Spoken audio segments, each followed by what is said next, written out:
मुंबईमध्ये धडक देऊन मराठा आरक्षणाचा गुलाल उधळल्यानंतर मनोज जरांगेंचं अंतरवाली सराटीमध्ये जंगी स्वागत करण्यात आलेलं आहे आणि यावेळी त्यांनी अनेक आठवणींना उजाळा देखील दिल्याचं पाहायला मिळालं। व्यासपीठावरून त्यांनी अनेक आठवणी सांगितल्या। गरज पडल्यास पुन्हा एकदा रस्त्यावर उतरू, मात्र मुंबईत जाणार नाही असा निर्धारही त्यांनी बोलून दाखवलाय। बीडच्या नारायणगडावर देखील त्यांचं जोरदार स्वागत झालेलं आहे।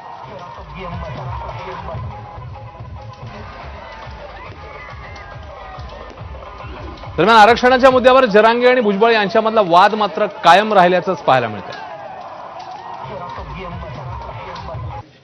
नाही आता उपोषण नाही, मग गाव बंद आणला आता उपोषण कुठलंही करणार नाही आता नाही, आता मग आता बस झालं।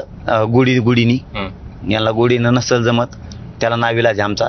मग जसा शब्द जशी भाषा तसं उत्तर। आता लोकांचं एवढंच म्हणणं आहे, आता तुम्ही आहेत तसे राहा, फक्त आम्ही रस्त्यावर तुम्ही लढा म्हणले का लढतो।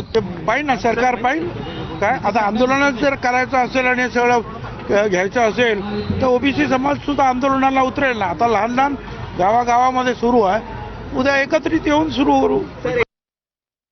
काहीच अडचण येणार नाही। हैदराबादच्या गॅझेटरच्या नोंदीनुसार सगळे मराठी मराठवाड्यातल्या आरक्षणात जाणार।